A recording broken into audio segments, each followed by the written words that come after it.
Merci, à tout à l'heure. Merci Fabrice. Alors j'appelle Hébrou Cornéoner, Jean-Claude Laroche et André Loskrug-Pietri à me rejoindre sur scène, sur peut-être petite musique.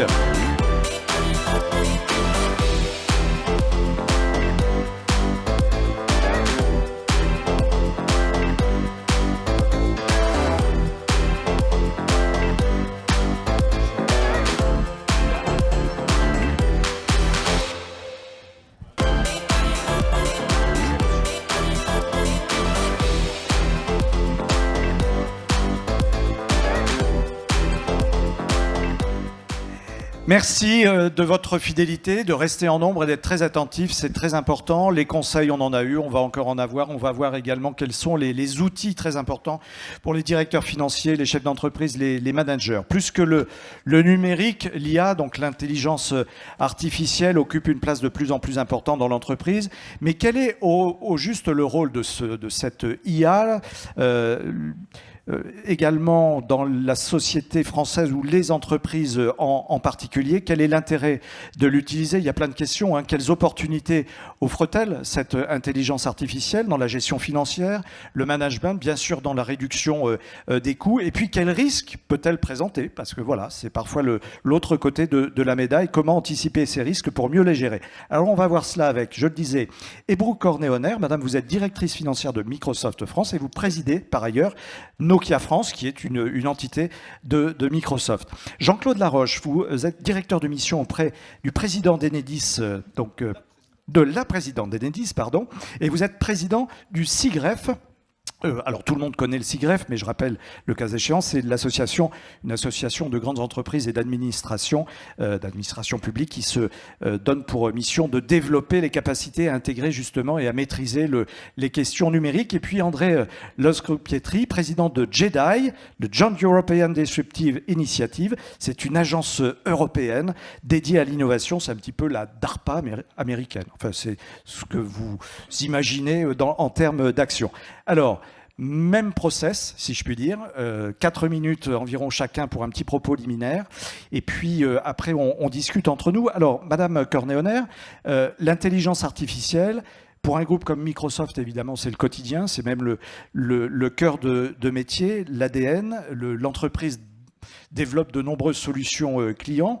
Avant de voir cela dans le détail, j'aimerais que vous nous donniez votre perception de ce changement, de cette transformation, alors justement du financier, à l'aune de l'arrivée de ce bouleversement des nouvelles technologies et en l'occurrence de l'intelligence artificielle. Est-ce que ça bouleverse vraiment le métier, à vos yeux?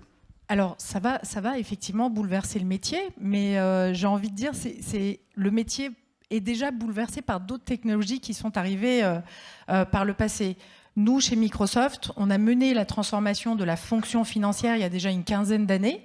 Et c'est parti d'un constat qui était d'abord le fait qu'il fallait que l'entreprise se transforme. Il y a une vingtaine d'années, lorsque Satya et Amy, donc la CFO et le CEO du groupe sont arrivés, ils ont regardé l'entreprise, le marché, ils se sont demandé comment ils allaient faire pour faire en sorte que Microsoft soit encore là dans 40 ans et soit innovateur et compétitif.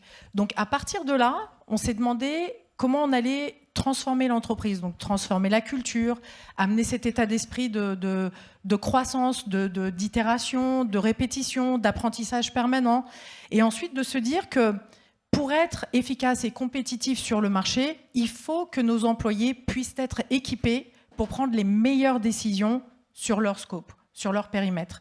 Et donc pour ça, lorsqu'ils ont réfléchi avec quelle fonction en fait ils allaient commencer à transformer l'entreprise, inévitablement, on a tout de suite décidé que ça allait être la finance. Parce que tous les process, toute la data, à la fin de la journée, se regroupent autour du métier du financier.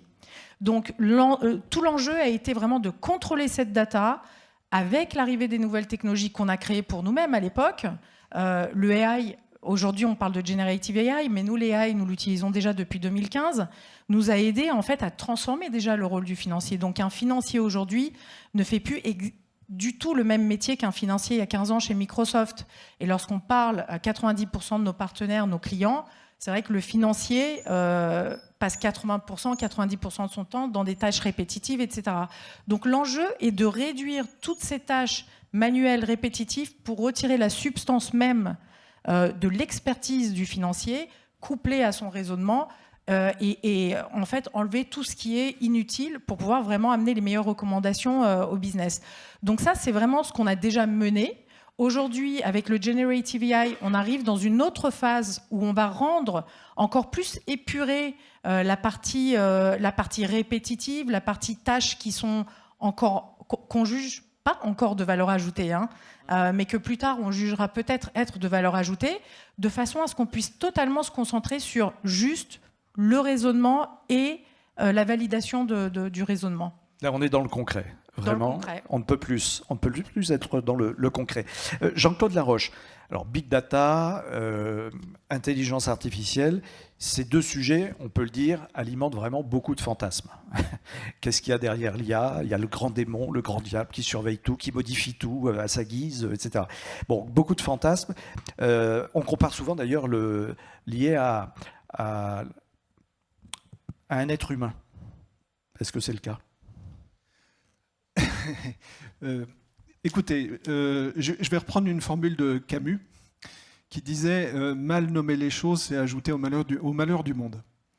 On a une tendance assez forte, et alors elle s'est accentuée avec l'intelligence artificielle, à anthropomorphiser l'informatique. Déjà, quand on parle de mémoire des ordinateurs, c'est une aberration. Une mémoire, c'est quelque chose qui est sélectif, qui a du sens dans une trajectoire humaine, dans laquelle, heureusement, on oublie des choses, et qui, finalement, correspond à quelque chose qui doit avoir du sens et qui nous accompagne dans notre vie et dans notre parcours. Les ordinateurs, ils ne font pas du tout ça, ils stockent de la donnée. Et d'ailleurs, ils stockent de la donnée, qu'elle soit vraie ou fausse. Et ils mettent exactement sur le même plan une donnée qui pourrait être importante au vu de notre trajectoire et une donnée qui ne l'est pas. Donc, les ordinateurs n'ont pas de mémoire et ils n'ont pas d'intelligence. Parce que qu'est-ce que fait en fait l'intelligence artificielle ? Les outils d'intelligence artificielle, ils ont de multiples usages, ils ont des formes extrêmement diverses en fonction des applications, à telle enseigne d'ailleurs que l'Union européenne, qui veut aujourd'hui mettre en place une régulation sur l'intelligence artificielle, a beaucoup de mal à définir ce qu'on met derrière le terme. Donc moi, ce que j'ai envie de dire, c'est que d'abord, ce sont des outils. Ce sont des outils qui reposent sur des données qui ont été stockées, des données qui sont assez massives, mais évidemment, ça pose immédiatement derrière la question de comment on garantit la qualité des données qui vont alimenter les outils, comment on garantit leur fiabilité, donc plein de questions d'organisation et plein de questions de compétences. Et ensuite, sur la base de ces données, ils fournissent en réponse à des questions quelque chose qui est de l'ordre de la réponse probabiliste.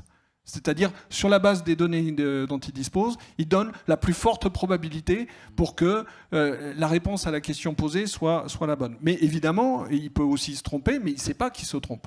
Évidemment, il n'a aucune conscience de lui-même, l'outil d'intelligence artificielle. Donc, ça veut dire qu'il faut avoir un regard critique aussi sur les résultats fournis par ces outils-là. Et donc, vous m'avez compris, ça ne peut pas et ça ne doit pas se substituer à l'humain. Il y a de l'humain partout, pour apprécier la qualité de ce qu'on lui donne et pour apprécier la qualité de ce qui en sort.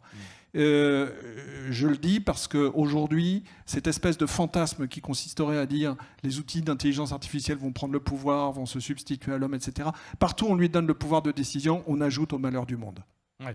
Bon, eh bien, écoutez, on va détailler ça effectivement parce que c'est très intéressant, même à travers les outils en tant que tels et leur conception. Alors, André Loscruit-Pietri, l'intelligence artificielle n'existait pas au temps de Star Wars. Je fais référence à Jedi, évidemment. On a compris la subtilité du jeu de mots quand vous avez créé cette association européenne donc, que vous avez fondée et que vous présidez aujourd'hui. Alors, intelligence artificielle, ChatGPT, le métaverse, on est entré vraiment dans un monde de grands paris technologiques. Est-ce qu'on a les moyens de maîtriser réellement cet univers aujourd'hui ? Bonjour à tous. Peut-être juste un mot, parce que Emmanuel, tu disais qu'on était une agence, et aujourd'hui on est effectivement une fondation. On a arrêté de croire que les États et également que la Commission européenne, on peut tous rêver, seraient un jour agiles, capable de prendre tous les risques et étant plus rapide que les autres. Je pense qu'on peut attendre longtemps. Il faut espérer que ça arrive, mais je pense qu'aussi la société civile doit se mobiliser. Mais tu es un profond européen convaincu. Et je suis un profond européen, précise. Mais je vais y venir. Donc aujourd'hui, JEDI, qu'est-ce que ça fait en un mot? Parce que je pense qu'on est moins connu et que le SIGREF et que Microsoft. C'est on finance des projets de recherche avancés qui sont trop risqués ou trop long terme, donc qui n'ont pas de business case aujourd'hui, mais qui peuvent potentiellement changer le monde. En bon français, ça s'appelle les moonshots.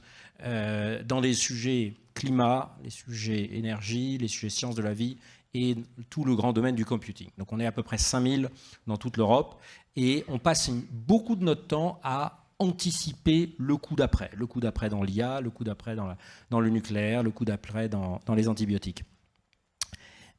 Peut-être pour répondre à ta question, regardez ce qui s'est passé hier avec la rencontre entre Xi Jinping et Joe Biden. Il y a eu 2 accords. Un, de remettre une ligne de communication entre leur hiérarchie militaire. Donc le sujet de la sécurité est aujourd'hui majeur. Et un accord sur qu'est-ce qu'on peut faire ensemble sur l'intelligence artificielle. Qu'est-ce qu'il en sortira, c'est autre chose. Mais mon point, et pour être complémentaire à ce que disaient Ebru et Jean-Claude, c'est peut-être vous partager 4 convictions qui, je pense, peuvent être importantes pour soit les fonds d'investissement, soit les directeurs financiers, les contrôleurs de gestion qui sont dans la salle. Première chose, comme tu le disais, je pense qu'on est rentré dans un monde de grands paris. Mais qu'est-ce que ça veut dire? Ça veut dire que nos logiques aujourd'hui d'évaluer les projets doivent être totalement changées. Alors, je ne suis pas là pour faire la publicité de Microsoft, mais je pense que ce que Microsoft a fait avec OpenAI, qui d'ailleurs était une fondation, alors maintenant ça devient plus une entreprise, mais était une fondation, donc sans business case très clair, est un pari majeur et qui est en train de devenir un pari immensément gagnant. Je crois qu'on parle d'une valorisation en un an de plus de 100 milliards de dollars. Le pari qu'a fait Zuckerberg sur le métavers, c'est peut-être plus incertain. On verra si ça marche. Mais c'est ce genre de grands paris. Et donc ceux qui ne font pas des grands paris vont être les grands perdants. Donc la question, c'est comment est-ce qu'on les évalue? Et probablement aujourd'hui, notre grammaire financière, et même dans le monde des fonds d'investissement où on est habitué au seed financing, au tour A, au tour B, au tour C qui suit une espèce d'exponentielle, vous vous rendez compte dans le monde de la deep tech, alors pardon pour le jargon, mais dans tout ce qui est vraiment tiré par la science, en fait, il faut investir beaucoup plus au début. Donc avec une prise de risque qu'il s'agit de gérer. La deuxième chose, c'est que je pense que l'intuition technologique, c'est-à-dire la compétence technologique des COMEX doivent être radicalement augmentées. On ne peut plus effectivement faire ces grands paris, c'est lié au point précédent, si on n'a pas une compréhension. Sinon, le risque, et pardon s'il y a des gens d'IBM dans la salle, mais c'est, on n'a jamais tort en choisissant IBM, c'est-à-dire qu'on va plutôt choisir des solutions technologiques, des prestataires bien établis. Et ce n'est pas forcément les prestataires les plus établis, je ne suis pas un tout start-up, qui vont être ceux qui vont être les plus disruptifs en termes de paris. Donc là, je pense qu'il faut à la fois avoir un conseiller à la sécurité nationale maintenant dans ces COMEX, mais aussi faire monter. On ne peut pas déléguer la fonction technologique. Désolé pour les CTO dans la salle. Je pense qu'il faut qu'elle soit largement partagée. Troisième chose, je pense que nos règles économiques, vous êtes tous affectés par les règles de la concurrence. Je pense que là, pour le coup, je suis très pessimiste sur la manière dont l'Europe prend les choses. Un autre exemple qui vient des géants de la tech, quand Google a racheté DeepMind en 2014, c'était une société qui faisait 60 millions d'euros de livres de chiffre d'affaires. Donc c'est passé totalement sous le radar de la Commission européenne. Sauf qu'à l'époque, on estime qu'il y avait à peu près un tiers des meilleurs scientifiques en IA dans cette société. Donc Google a beaucoup plus tué la concurrence et on s'en est rendu compte avec, vous avez peut-être vu hier, c'est très lié aux tempêtes et aux inondations, Google a annoncé un modèle météorologique, mais réfléchissons à... La météo, c'est plus que le 20h35 sur les chaînes publiques. C'est celui qui maîtrisera avec quelques jours d'avance la météo aura un avantage compétitif majeur. Et enfin, dernier point, et c'est là où je suis assez... Je pense que le modèle institutionnel européen tel qu'on l'a aujourd'hui ne permet pas cette capacité de prise de risque, ce retour géographique, on a bien vu, l'Europe spatiale a quasiment explosé en vol la semaine dernière. On se berce d'illusions, hein, j'entends toujours ce discours en France, et il ne s'agit pas d'être pessimiste. Oui, on a les meilleurs scientifiques, ouais, mais sauf que les 10 plus grandes sociétés dans l'IA, elles ne sont ni françaises, ni allemandes, ni européennes, elles sont aujourd'hui toutes aux États-Unis. Donc je pense que là, il y a un véritable sursaut et il doit venir, je ne pense pas qu'il viendra des États ni des administrations, je pense qu'il doit venir des entreprises et de la société civile. Alors tout ça, c'est déjà beaucoup. On en a dit beaucoup, mais on va approfondir, évidemment. On a encore une bonne demi-heure. Ebru Cornet, comment ça fonctionne concrètement chez Microsoft ? Alors, il y a les produits, évidemment, que vous faites, mais comment, à l'intérieur, là, si on rentre dans l'entreprise, comment cette intelligence artificielle vous sert-elle ? Alors, elle nous sert dans tous les métiers du financier, dans tous les aspects. C'est-à-dire qu'on soit en train de gérer de la trésorerie ou faire du forecasting au planning ou en train de faire bon, chez nous, on n'a pas de supply chain, quoique sur les surfaces qu'on a, mais on utilise l'intelligence artificielle dans tous les domaines. On le voit même plus, en fait, puisqu'en fait, nous ne voyons, les financiers, que le résultat. C'est-à-dire que vous laissez la machine œuvrer ? La machine a été créée il y a 10 ans, 15 ans, par 2-3 scientists à Corp. Elle a été testée, elle a été affinée, elle a été rendue plus intelligente, d'ailleurs, au fur et à mesure qu'on lui a donné les informations. Et aujourd'hui, on reçoit les informations de la machine pour notre planning, par exemple. On va faire un budget en 1 semaine, nous. Un budget mondial en 1 semaine, là où d'autres entreprises probablement les font en 3 mois. Donc voilà, en fait, le job du financier n'est plus de créer de la data. C'est la mort du directeur financier, là, ce que vous êtes en train de nous annoncer. Pardon ? C'est la mort du directeur financier ? Parce que justement, alors, on nous a beaucoup dit ça, mais alors avec toutes les avancées technologiques qu'on a eues depuis 15 ans, on a eu quand même le machine learning, l'advanced analytics, le data science, on est passé sur des modèles prédictifs, et pour autant, on a augmenté le nombre de financiers chez Microsoft. Donc, pourquoi ? Parce qu'en fait, on n'utilise plus le financier de la même façon. On va l'utiliser à différents endroits pour un autre but. Ça ne sera pas pour produire un rapport, ça sera pour donner des recommandations d'action. Et rapidement. C'est-à-dire que le financier étant débarrassé de tout le traitement manuel et répétitif, ne se concentre que sur la recommandation. Donc on va trouver des financiers, comme on dit chez nous, qui n'utilisent que du brain power. Donc voilà. Donc concrètement, on ne produit pas en finance chez Microsoft, on utilise. D'accord. Et on recommande. Mais alors, si je me mets dans un cockpit d'avion, par exemple, il y a toujours dans un cockpit un commandant de bord et un copilote. Oui. C'est un peu ça chez Microsoft, finalement. Et c'est ce que vous dites aux entreprises de faire, qu'elles soient PME ou grandes entreprises. C'est ayez un copilote avec vous. Et ce copilote, c'est l'intelligence artificielle ? C'est aussi simple que ça ? Pardon, je schématise peut-être. Alors, c'est vrai qu'on a utilisé déjà l'intelligence artificielle, tout ce qui est Advanced Analytics, pour aller fixer notre cœur de métier. Aujourd'hui, avec les nouvelles solutions qu'on a comme copilote, là, ça va nous accompagner. C'est comme si vous aviez un assistant personnel, en fait, qui va vous aider, pour le coup, qui va vous enlever les activités de réflexion basiques. J'ai envie de dire, nous, on l'utilise depuis quelques mois en finance, et c'est assez incroyable de précision, puisqu'on interagit avec la machine, elle nous donne des informations, on pose des questions en disant « oui, mais est-ce que si on regarde ça comme ça, qu'est-ce qui peut se passer ?» Et vraiment, il y a une interaction qui se produit. Alors, est-ce que c'est aussi efficace qu'un être humain ? L'histoire nous le dira. Aujourd'hui, ça fonctionne, mais ça ne remplace quand même pas la réflexion humaine. Il y a des niveaux de contrôle quand même. Il y a des niveaux de contrôle. Il y a des niveaux de contrôle qui sont mis. Nous, on est absolument... On savait qu'en mettant en place l'AI, il fallait qu'on mette en place des critères de contrôle, de sécurité, de contrôle de la data, de contrôle de l'information qu'on va demander. D'ailleurs, l'AI nous bloque si on demande certaines informations. Donc oui, cette implémentation ne va pas sans le contrôle. Oui. Jean-Claude Laroche, ça pose la question de la maîtrise des outils, justement. C'est quoi maîtriser un outil informatique, enfin un outil tel que l'intelligence artificielle aujourd'hui ? Oui, maîtriser un outil, un outil de cette nature, d'abord, il faut bien comprendre ce qu'est l'outil. Donc, je l'ai dit tout à l'heure, l'outil il fonctionne sur la base de données qui sont des données massives. Donc la première question à se poser dans une entreprise, de mon point de vue, c'est de savoir comment on s'organise pour faire en sorte que les données soient de qualité, qu'elles soient maîtrisées sur toute leur chaîne, depuis la production jusqu'à leur utilisation, et qu'elles soient bien sous le contrôle des métiers qui en ont la responsabilité première. Ça, c'est un sujet organisationnel qui est assez lourd. C'est d'ailleurs un sujet de transformation pour la plupart des membres du SIGREF, mais c'est aussi un sujet de compétences. Donc ça, c'est la première chose. disposer des données qui soient fiables, disponibles, de qualité.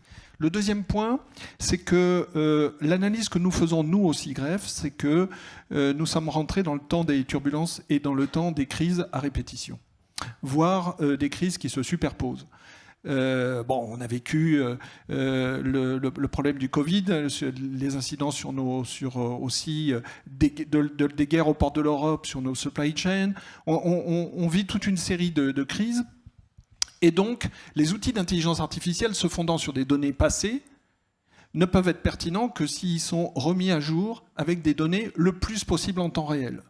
Donc là aussi, le fait d'organiser l'alimentation de ces outils par les données les plus fraîches possibles, c'est un point qui est absolument clé. Pour la maîtrise de ces outils, il y a aussi un point, c'est ne jamais leur déléguer la décision, c'est-à-dire être capable de garder c'est ce que disait tout à l'heure madame. Ne jamais donner la main à la technologie. Ne jamais donner la main à la technologie, avoir toujours un regard critique dessus. Je vais le dire en un mot, peut-être ça marquera les esprits. Il ne faut pas que les écrans fassent écran. Et puis, le dernier point, c'est évidemment de respecter la réglementation. Il y a le RGPD, il y a aussi être capable de respecter la propriété intellectuelle quand on a des outils d'intelligence artificielle, d'être conforme aux réglementations financières. Donc tout ça engage la responsabilité des dirigeants et il faut qu'ils soient capables de répondre de cette responsabilité-là. L'importance de l'humain. Et donc l'humain, alors aussi bien pour l'exploitation de ce qui sort de ces outils que pour leur maîtrise, est absolument clé. Moi, je ne crois pas du tout d'ailleurs que de ce point de vue, l'intelligence artificielle soit destructrice massivement d'emplois, comme on le dit parfois. On aime bien se faire peur. Je pense que c'est un outil très puissant, mais qui nécessite toute une transformation pour pouvoir l'utiliser au mieux. À condition de savoir l'utiliser, là je me tourne vers vous, André Loscruc-Pietrich, l'importance de la méthode finalement, en réaction peut-être à ce que vous venez d'entendre. Oui, et peut-être pour aller dans le sens de Jean-Claude Laroche, alors c'est également un petit peu un mot tarte à la crème, mais le fait qu'on soit rentré dans ce monde exponentiel et donc non linéaire, rappelez-vous pendant le Covid, comme on avait du mal à comprendre ce sujet, ces vagues. Le lundi, tout allait bien. Le vendredi, on était en confinement. Ça partait, ça revenait, etc. Et c'est un petit peu ce qui nous arrive avec ces crises qui se superposent. En fait, c'est un modèle mathématique relativement simple. Et donc, si on tire la courbe, effectivement, on a un grand risque d'avoir complètement faux. Peut-être un autre point qui me semble intéressant, parce que je pense que c'est de plus en plus un sujet dans les entreprises, c'est le sujet de l'innovation et de la R&D. Aujourd'hui, il faut bien voir que ces outils sont en train de changer radicalement la manière dont on fait de la science. C'est quoi de la science aujourd'hui? C'est on pose des hypothèses et on les valide par de l'expérimentation. Poser des hypothèses, aujourd'hui, on est dans notre cône cognitif, linéaire. On est tous, c'est comme ça, certains sont mieux câblés que d'autres, mais on est quand même relativement linéaire dans notre l'exponentiel, c'est difficile à anticiper. Mais finalement, changer totalement la donne, être dans le disruptif le plus complet, anticiper des sujets qu'on pensait impossibles, et on a bien vu même il y a quelques semaines qu'il se passe des choses parfois qui n'étaient pas du tout envisagées et dramatiques. C'est quelque chose où probablement les outils d'IA vont nous permettre d'être bien meilleurs. Et la deuxième chose, c'est la validation. Le sujet de la mobilité, c'est un sujet absolument majeur. Peut-être que demain, les champions des batteries ne seront plus les chimistes ou les automobilistes, mais seront peut-être des grands de la technologie, parce qu'ils utiliseront l'IA pour faire non pas 1, 10, 100 cocktails d'anodes, de cathodes, d'électrolytes, mais des millions de combinaisons. D'ailleurs, IBM, pour me rattraper un petit peu avec IBM quand même, a annoncé il y a quelques mois, alors je n'ai pas creusé le truc, avoir développé une batterie révolutionnaire par ça. Donc on va voir aussi les nouveaux entrants. Alors on va voir les nouveaux projets aussi qui sont porteurs, mais pour rester sur ce que vous dites, André Loscruc-Pietrich, importance de la compréhension scientifique pour faire les bons choix, donc en amont. Est-ce que ça veut dire que les directeurs financiers doivent renforcer leurs services finalement, parce que c'est à eux qu'on s'adresse aujourd'hui? Comment ça se passe? Il faut recruter plus, il faut former plus en amont? Je pense que c'est typiquement quelque chose qu'on ne peut pas déléguer. À nouveau, je pense que cette crise Covid, on n'en a pas. Je pense qu'on peut en tirer un nombre d'enseignements. Rappelez-vous, mais dans les entreprises, c'est la même chose qui se passe. Les tensions habituelles entre différentes. Oui, il faut investir là-dessus. Non, c'est trop risqué. Moi, mon ancienne maison, j'ai commencé chez Airbus il y a longtemps. Aujourd'hui, même dans le monde aéronautique, où on avait quand même plutôt tendance à investir sur le temps long, aujourd'hui, la pression de survivre des cycles très brutaux, rappelez-vous de 2020, fait qu'on n'a pas forcément une vision qui dépasse quelques années. Alors qu'on a besoin, aujourd'hui je pense qu'il y a une prime à ceux qui vont investir à 5, 10, 15, 20 ans. Et je reviens au sujet, c'est comment est-ce qu'on intègre ça dans nos business plans. C'est le malheur probablement de nos démocraties, c'est-à-dire que, et désolé pour le petit aparté politique, mais comment est-ce qu'on arrive à intégrer cette notion de long terme, parce qu'on sait bien que l'investissement dans les hommes et l'investissement dans la science, c'est les deux seuls, enfin c'est les vrais paris que doivent faire nos sociétés. Et est-ce qu'il faut se renforcer? Oui, parce que sinon rappelez-vous ce qui se passait entre le comité scientifique et le monde politique, il y a forcément une tension qui est de plus en plus grande quand on ne maîtrise pas soi-même, quand les directeurs d'achat... Vous parlez du Covid? Je parle du Covid. Vous vous souvenez de cette tension? Et cette tension, elle va faire que grandir. Est-ce que l'IA va être destructeur d'emploi ou pas d'emploi? Donc si on ne maîtrise pas... C'est même devenu un sujet politique, d'ailleurs. C'est devenu un sujet politique. Dont s'empare beaucoup de politiques. Mais là, je vois quand même qu'il y a des pays ou des écosystèmes qui se débrouillent un petit peu différemment.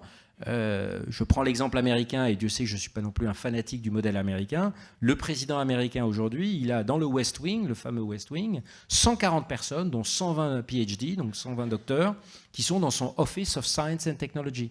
Et quand vous voyez les stratégies sur les semi-conducteurs, sur l'IA qui vient de paraître il y a quelques jours, sur la biologie de synthèse pour ceux qui sont dans le domaine de la santé, c'est autrement plus creusé, scientifique, consolidé que parfois les choses assez superficielles qu'on voit de nos propres administrations. On a quelques soucis à se faire, c'est ce que vous voulez dire? Non, c'est l'espoir. Ça veut dire rattraper le temps. Ça ne dépend que de nous. Oui. Ebru Cornet-Honner, concernant, on a vu la méthode Microsoft, mais est-ce que toutes les entreprises peuvent se permettre? Parce que ça demande des moyens quand même. Ne serait-ce que les solutions que vous proposez, vous les vendez à toutes les entreprises, PME, ETI, enfin ETI je ne sais pas, mais industrie évidemment, dans le monde entier. Est-ce que toutes les entreprises aujourd'hui ont les moyens, enfin, encore une fois pour les personnes en poste en responsabilité aujourd'hui qui nous écoutent, est-ce que toutes les entreprises peuvent effectivement arriver à ce niveau de technicité pour anticiper et gérer au mieux et réduire les coûts, etc. etc. Je pense que toute entreprise qui se consolide et qui se structure va devoir gérer sa data quoi qu'il arrive. Va devoir organiser sa data, là où ils mettent leurs ressources, comment ils lisent la data, pour pouvoir être agile, pas agile, prendre des décisions le plus rapidement possible. De toute façon, il va falloir se consolider et investir dans un ERP ou avoir des dashboards interactifs, du PBI, etc. Toutes les entreprises peuvent acheter les outils Microsoft. Ils sont disponibles à tout le monde. Le copilote, spécifiquement, il est pricé d'une certaine façon. Après, selon si vous avez plus ou moins de personnes, bien évidemment, vous rentrez en égo normal avec Microsoft. Mais normalement, c'est accessible à tous, oui. En termes de prix, en termes de formation aussi, il faut former les gens en amont. Ça, vous proposez? Il y a des packages, par exemple? Exactement. Alors, tout ça, c'est une discussion entre les clients et Microsoft. Il y a effectivement tout un accompagnement pour déployer la transformation. On est vraiment au tout début de tout ça. Donc, on est en train aussi de structurer la demande qui vient de nos clients pour pouvoir s'y adapter au mieux. Donc, effectivement, on a de plus en plus de demandes d'accompagnement. Et c'est vrai qu'en France, il y a cette peur. On a peur de l'IA. On se dit, est-ce que ça va détruire des gens? Donc, on sent qu'il faut y aller parce que c'est quand même disruptif. Et ça risque de changer, ça va changer le métier, si on parle du financier, mais il y a cette peur d'y aller parce qu'on a peur de ne pas maîtriser, etc. Donc je pense que voilà, on est encore un peu réticent en Europe pour y aller assez franchement, mais tout le monde peut y avoir accès. C'est un petit peu comme les problèmes de cybersécurité. En fait, beaucoup d'entreprises, notamment les très petites entreprises, s'estiment à l'abri et en fait, personne n'est à l'abri aujourd'hui. Et il est nécessaire d'investir dans la cybersécurité pour éviter les gros problèmes, le rançongiciel, etc. Enfin, c'est la même technique finalement, c'est la même philosophie. Oui. Et pour complémenter un peu ce que je disais, c'est une chose qu'on n'avait pas vu venir, justement, c'est que ce sont les plus petites entreprises qui demandent beaucoup plus l'IA. Justement, c'est la tendance qu'on voit maintenant, c'est que comme elles sont beaucoup plus, là je vais dire une grosse généralité, mais preneuses de risques, ils y vont, ils sentent qu'il y a une vision, ils sentent qu'il faut y aller et qu'il faut sauter sur la vague, ils le tentent. Donc on voit ça, on ne l'avait pas vu venir pour le coup, on ne l'avait pas du tout anticipé comme ça. Donc ça veut dire des budgets complémentaires, des budgets supplémentaires peut-être. On verra. Alors Jean-Claude Laroche, justement, quel impact sur la performance de l'entreprise? Est-ce que cet impact de l'intelligence artificielle est quantifiable sur les résultats, sur les prévisions? Oui, bien sûr, il est quantifiable.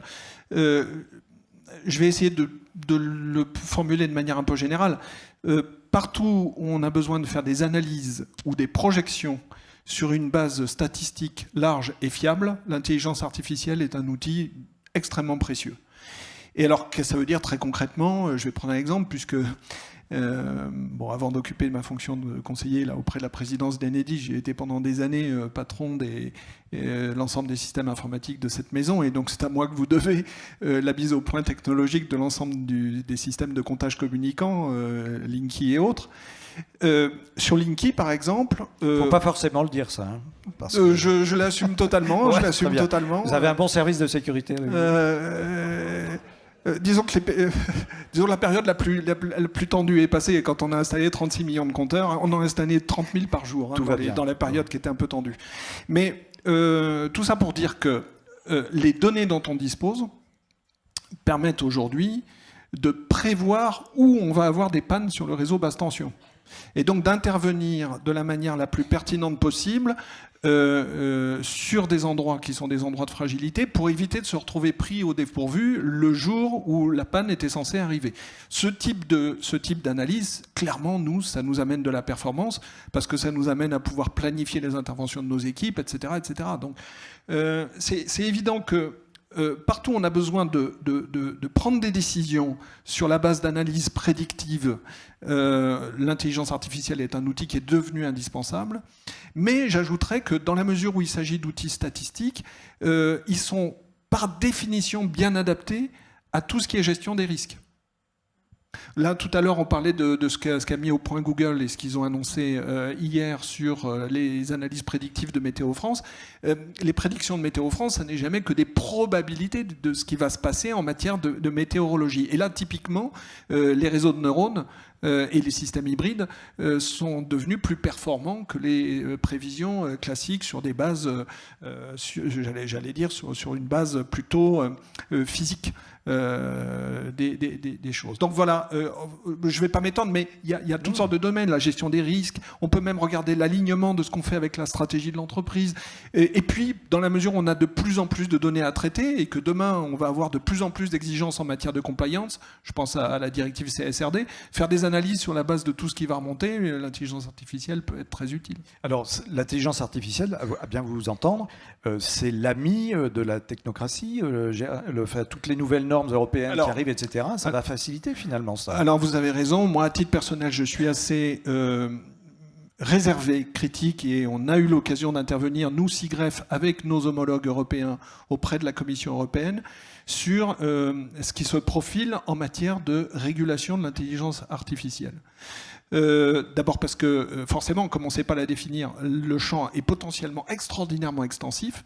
Et puis en plus, quand on met en place des outils, par exemple le smartphone, bon, il répond à un certain nombre de besoins, mais qui aurait pu prédire que l'extension du smartphone à tout le monde allait changer la vie de la manière où il l'a changé. C'est-à-dire que l'agentivité, comme le disent les sociologues de ces outils, est imprévisible et probablement sur des secteurs qu'on ne sait pas anticiper aujourd'hui. Donc faire une régulation aujourd'hui ex-ante sur des risques me paraît, moi, assez paralysant, plus que productif.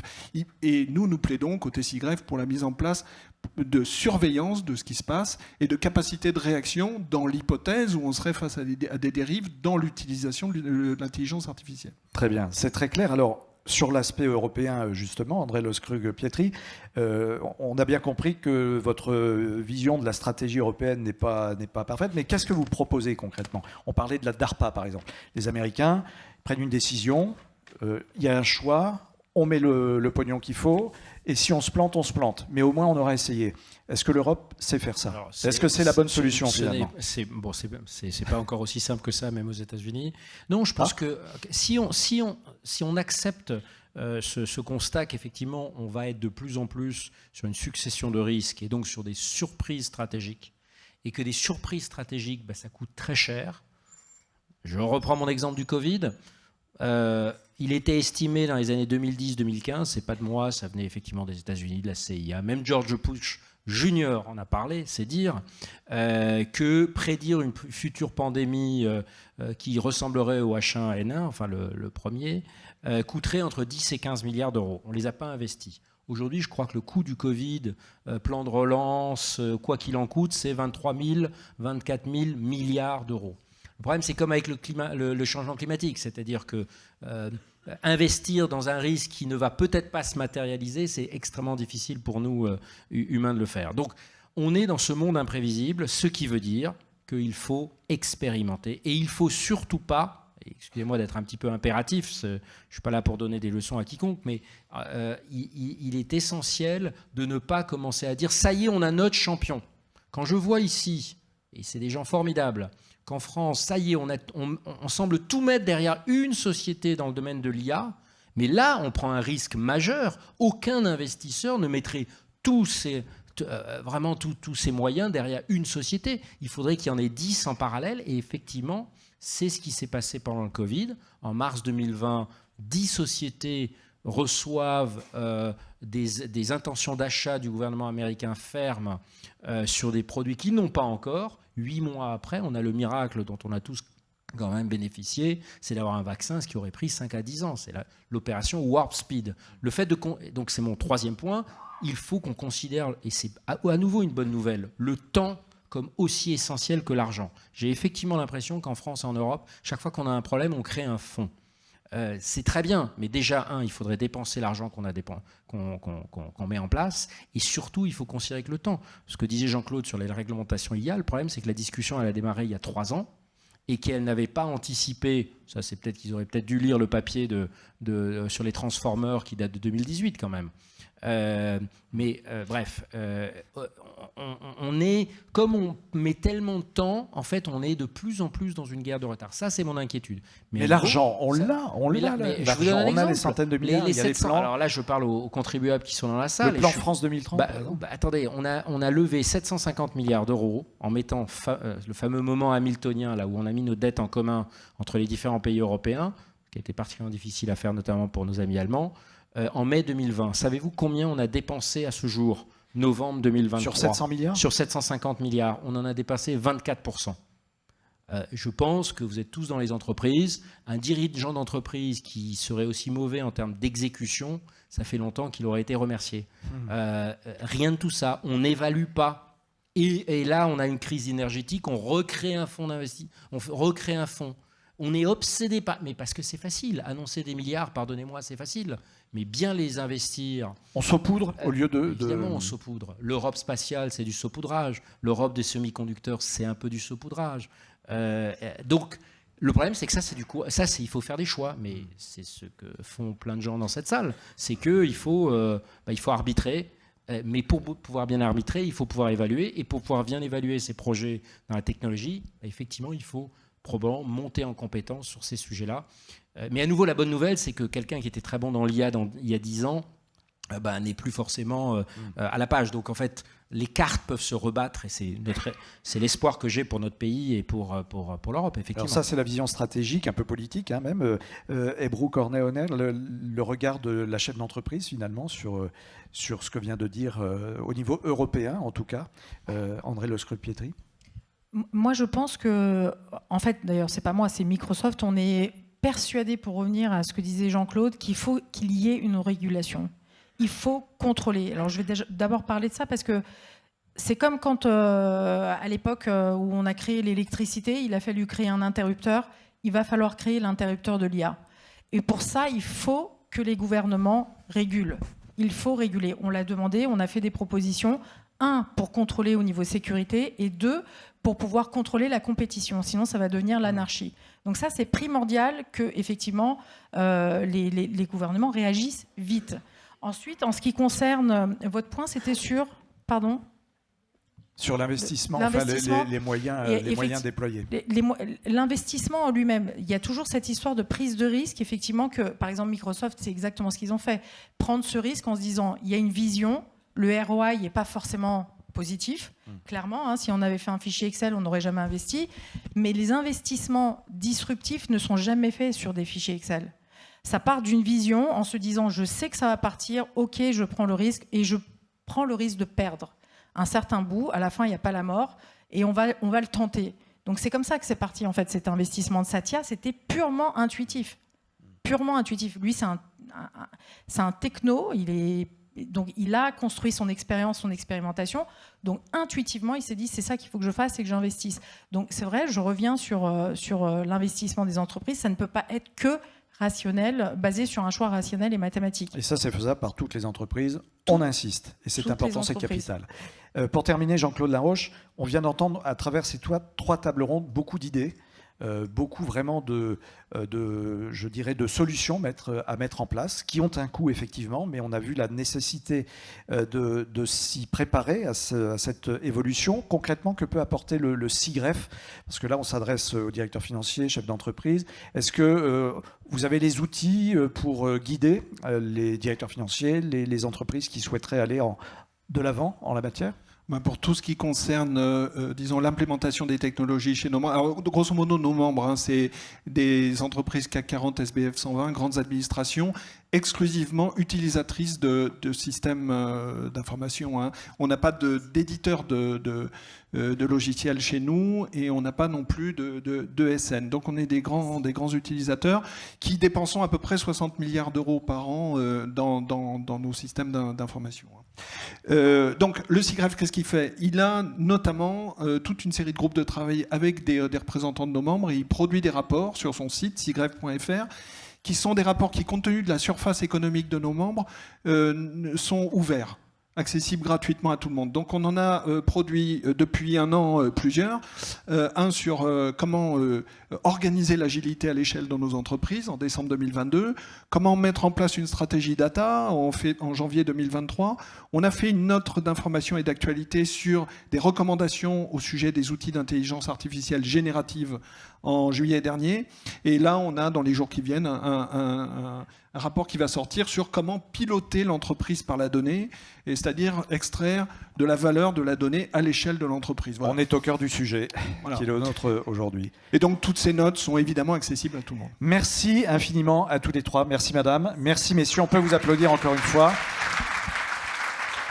Et avant d'accueillir Monsieur François Hollande, je rends la parole à Fabrice Coustet pour la suite, parce que là, il y a un autre événement important qui va prendre la suite. Exactement. À toi, Fabrice.